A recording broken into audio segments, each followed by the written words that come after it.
What's up? Hey, I did go to SacrivoX III. It was fun. I had a good time. There were some disappointing setbacks, but still had a blast. So I just wanted to, total impromptu. I haven't even planned this out really. I made a couple notes so I won't forget, but yeah, kind of been a mess lately, so I'm just gonna roll with this. So bear with me.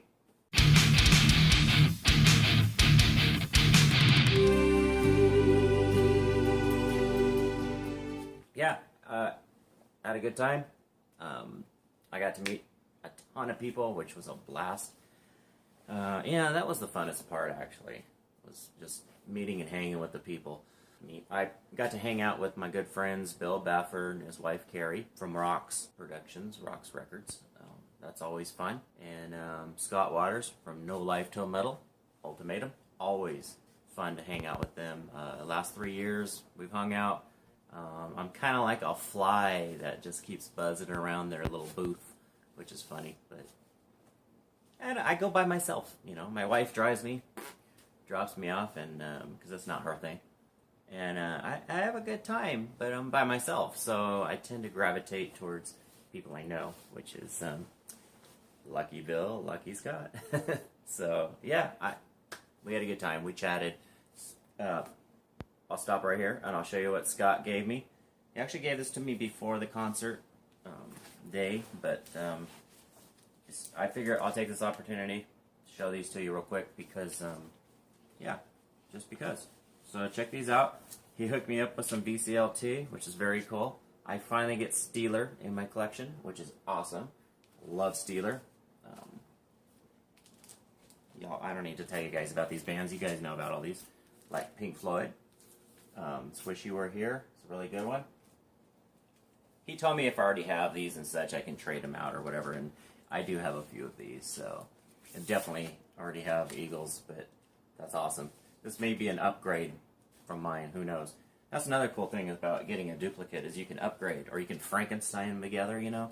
Put a album cover with the other one, since your vinyl's good and the album cover's not. Yeah, you know how it goes. Angel, very cool. Love me some Angel.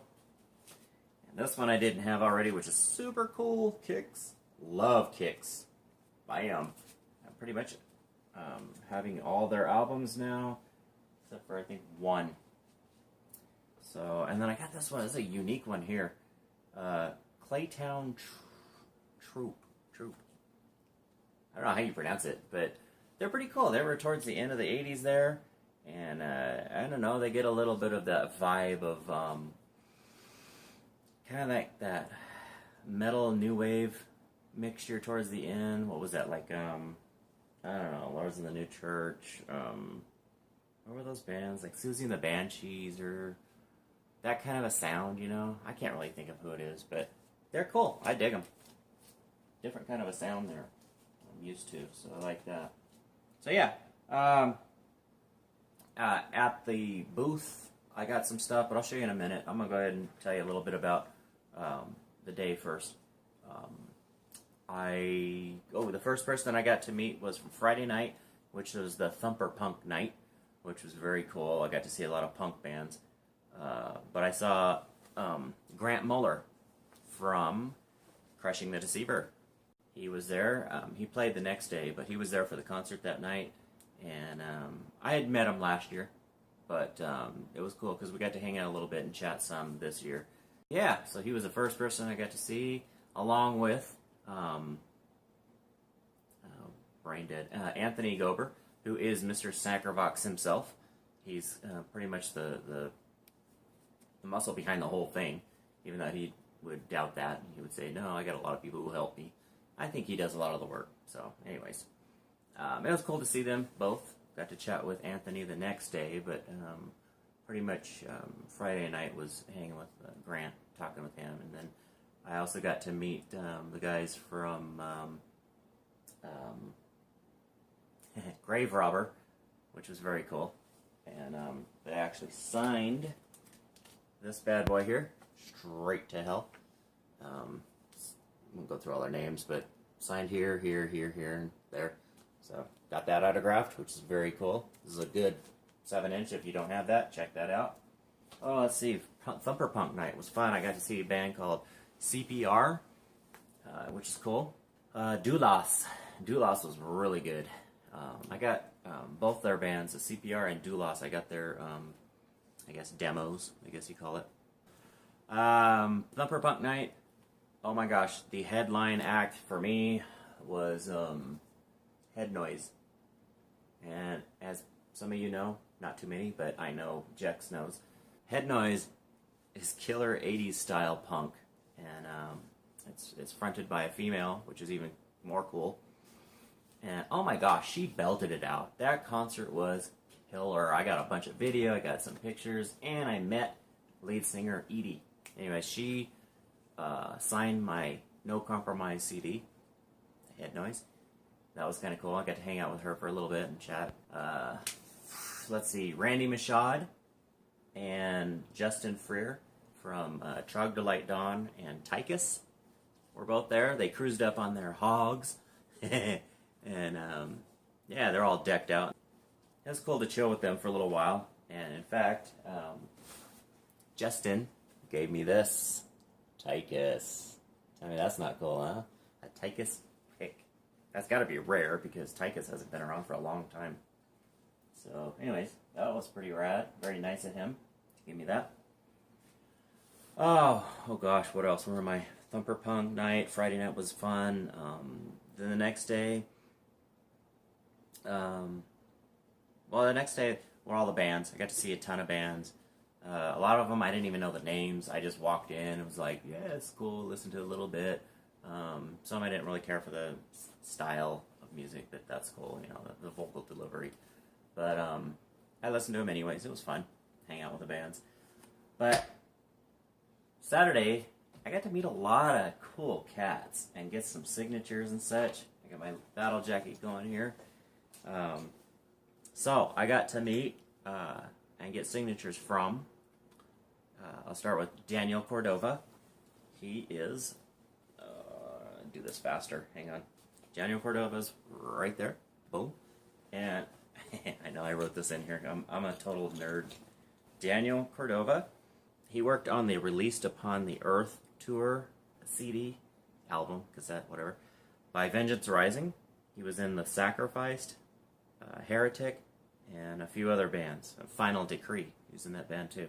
Let's see, Victor Macias, I don't know how you pronounce it, Victor Macias, signed right there, boom, boom, boom.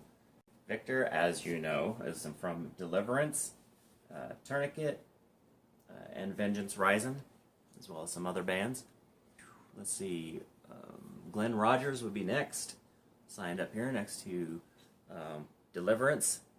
And Glenn, of course, you know, is from Deliverance, Final Decree, Heretic, Hyrix, Primal, Viking, Steel Vengeance, Vengeance Rising, Once Dead, Lambs Among Wolves, Max Blam Jam. Dude's got quite the list of bands there. Next would be Jim Chafin, over on the other side of Deliverance. Jim's been in Deliverance, Face Down, love Face Down. The Crucified, love The Crucified. The Blamed and Left Out, love both of those bands, they're punk bands. So that's very cool to get their signatures. And then kind of a bonus signature was Caesar, I'm going to ruin this, Caesar Saragati. He was in Steel Vengeance, Max Blam Jam, and Final Decree. I gotta get some of this Final Decree. There's a lot of good band members in Final Decree, and I don't even have any Final Decree, so I gotta check that out. So, a lot of cool signatures on the old battle jacket, which is getting kind of signatured out, which is what I love. You know, previously I got Richard Lynch and Eddie Starline, Roger Dale Martin and Doug Thiem, Scott Waters. Yeah, just, man, a lot of signatures on there. It's just very cool. So that was fun. What else? I seen Chaotic Resemblance. It was their 3rd year. They did a acoustic set, which was very cool. Kind of a worshipful, but you know, he still had that rockin' voice going. Also, I believe it was also the 3rd year for Biogenesis. they're always cool to watch. Very like symphonic, I guess you'd say. Dramatic metal. That's what I like to call it. Let's see. I got to see the end of Crushing the Deceiver. I felt bad because Grant's my man, but you know, and here's where I hate to be negative. If you guys went to SacrivoX III, you know where I'm going with this. I don't know whose fault it was. I'm not going to say anybody's fault. I just know the bands were late, okay? We're talking 3 to 4 hours late, okay? So that's not, you know, most bands are late. Most bands are like, oh man, 10, 15, even 20 minutes late. That sucks. We're talking 3 to 4 hours, okay, on some of these bands. A lot of bands didn't show up at all. Like, for example, Michael Knott didn't show up because he was sick. But that's not all. I mean, a lot of bands didn't show up. A lot of the rap artists, I'm pretty sure didn't show up. I think there was only one rap artist that showed up, and that was Dirt. My man Dirt, Jeremiah Dirt. I got to see him. Not only seen him, but I got to chat with him. Got an autograph on my old album by him. And that was very cool. Another thing that kind of bugged me, though, is not only were they late and bands canceled, but nobody was out there telling when bands were playing. You know, they weren't. Nobody was like, "Hey, everybody, this band's playing in this room, and that band's playing in this room, and everybody get ready for this band that's going to be over here," or whatever. No. Not only were they late, 2-3 hours late to play, we didn't know who was playing where, when. Any of that. So it's kind of frustrating, and that is why I missed Crushing the Deceiver. I didn't know.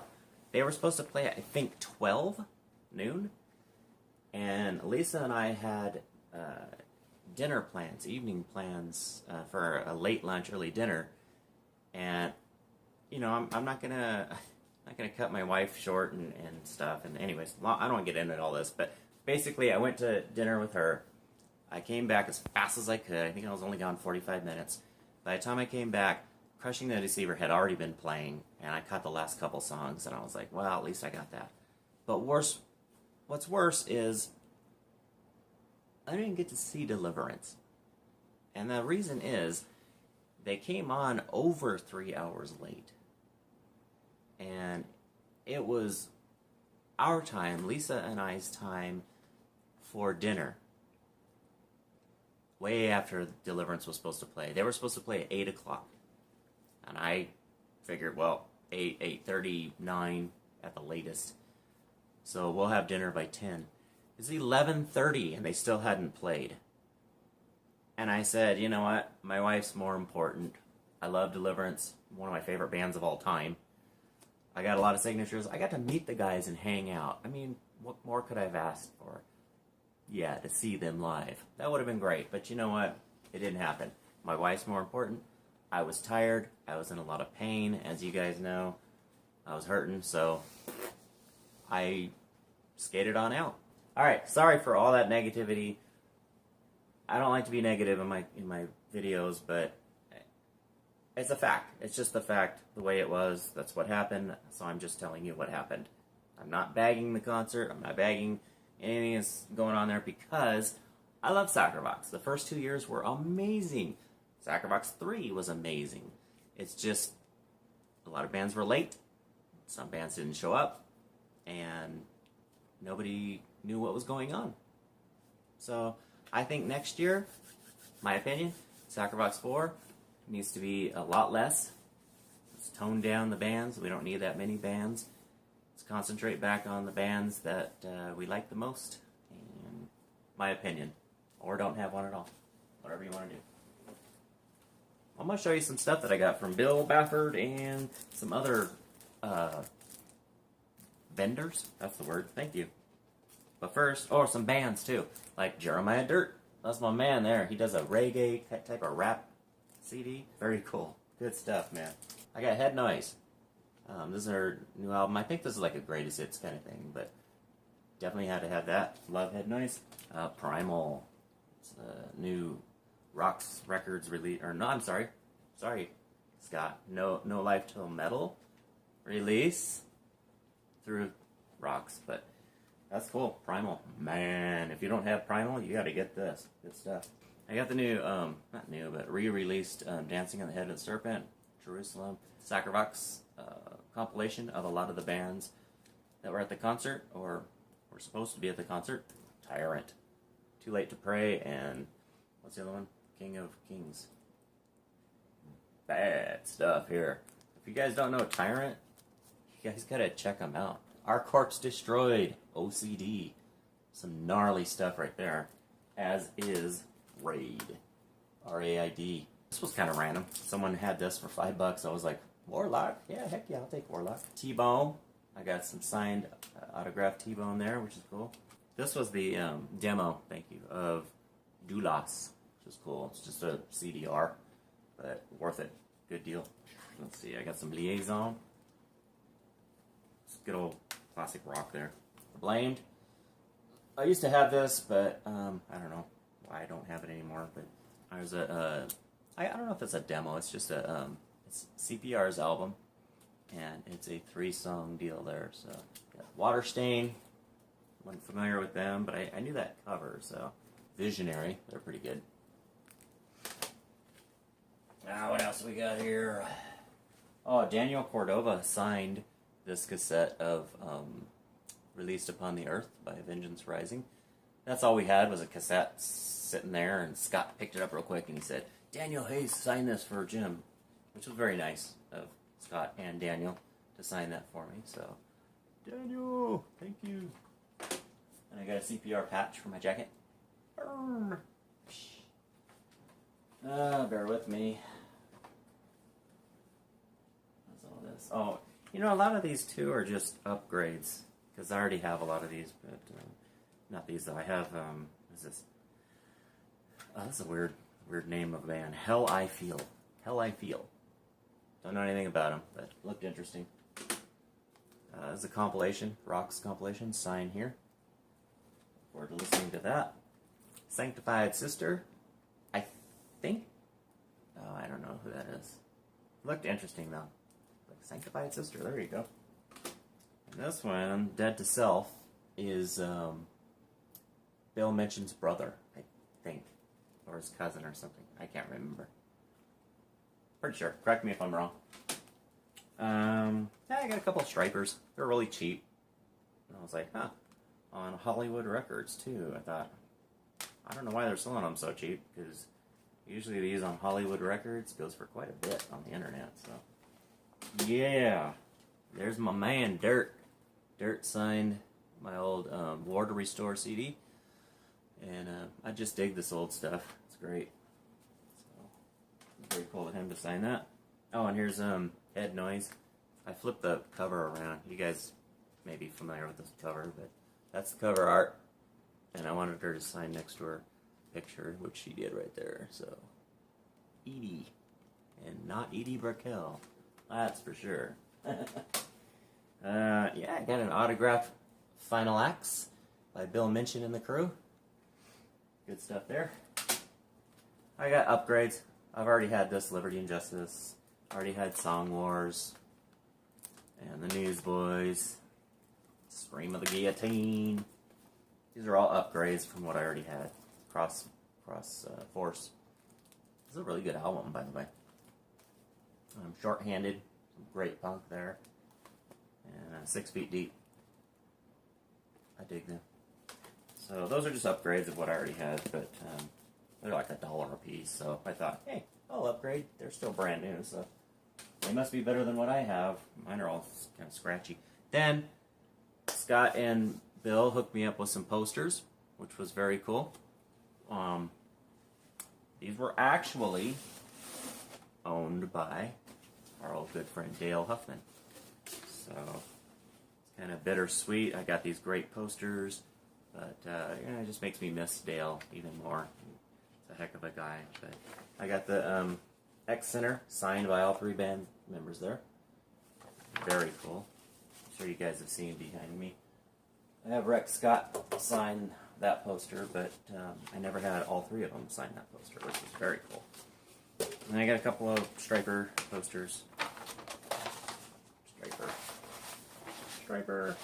I'm gonna, I don't know, put them in some sort of poster deal so that because I don't have any room in here really to hang more posters, but I'm going to put them in some poster deals so that we can see them all, you know, or I can see them all, like flip through them, you know, like you do at the store. You know, Walmart has all those posters you can flip through and shop through. I like to do something like that with my own posters. You can do that and look at all of them. It's kind of a goofy idea, but it might work.